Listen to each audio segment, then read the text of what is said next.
I straight away knew, that I was obviously injured and, something pretty bad, but I didn't sort of realise the extent at the time. I sort of only really felt my jaw and my nose, and it was only probably, 15 or 20 minutes later, once the adrenaline had settled down, I could start to feel a lot of the pressure in the rest of my face, and seeing the expressions on all the other players and the training staff, it sort of made me realise, yeah, this is pretty serious. Sounds frightening. Were you frightened?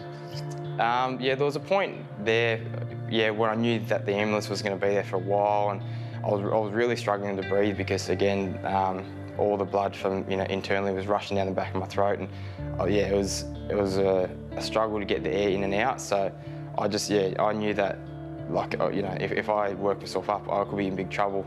11 bones in your face, is that right? Yeah, I think it's 11, 10 or 11, something like that. Yeah, there's quite a few. It's completely unrecognisable when I walked in and saw him in New Zealand. Yeah. As soon as you got into the hospital, she sort of burst out crying. And I said, look, I'm okay, it's all right. I'm still here, but yeah, you're a bit upset when you saw me. And it was the surgeons basically coming and describing what had sort of happened and basically saying, look, it's basically like you've had a car accident, you've broken, multiple bones throughout your face, pretty much every bone in your face. You're going to require surgery.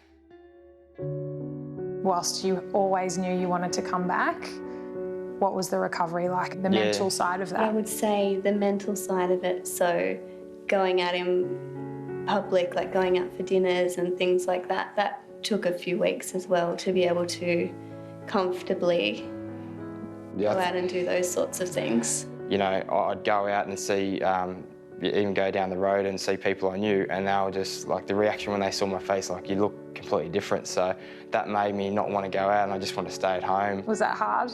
That was the hardest thing to watch him go through, because it's your face, it's your sense of identity, really.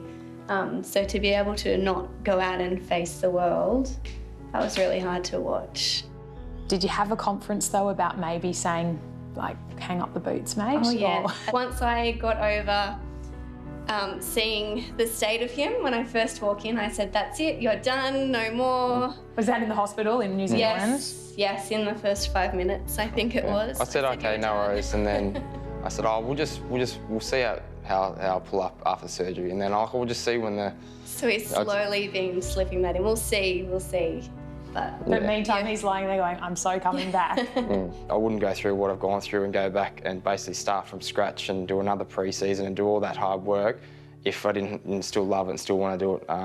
It would have been so many times I could have easily said, no, I've had enough. So that just gave me the sign that I've still got it, and while I've still got that passion and I'm still able, then I'll keep doing it. What a story it is. Chris Lawrence here in round 13 makes his comeback to the NRL. Tigers Little links with Brooks, and on the line, Lawrence took a real shot and got coat hanged for his trouble. Talk about a test on that jaw and the reconstructed face. He's tough. Chris Lawrence is tough. He holds his jaw as he gets up, so obviously he's a little bit concerned, and as he would be after everything that he's been through the past couple of months, but he is one tough individual. What a moment, Chris. We just were so privileged to see you guys reunited. How emotional was it coming out there tonight? Yeah, pretty emotional. When I got to run out there, obviously I heard they cheer from the crowd, which made it pretty special and made it very real. I was pretty keen to get my hands on the ball quite early, but didn't get a carry for a while. But yeah, just good to get back out there.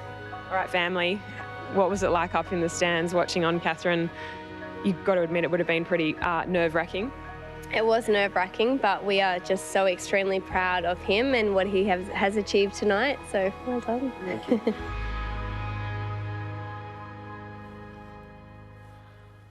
Yes, thank you to Chris Lawrence and his entire family for sharing that with us. What an incredible comeback. We see it time and time again in the NRL, how they're warriors, but that has to have been one of the toughest comeback stories we've had. 11 face fractures, 5 plates, 7 plates, I think, in his face now.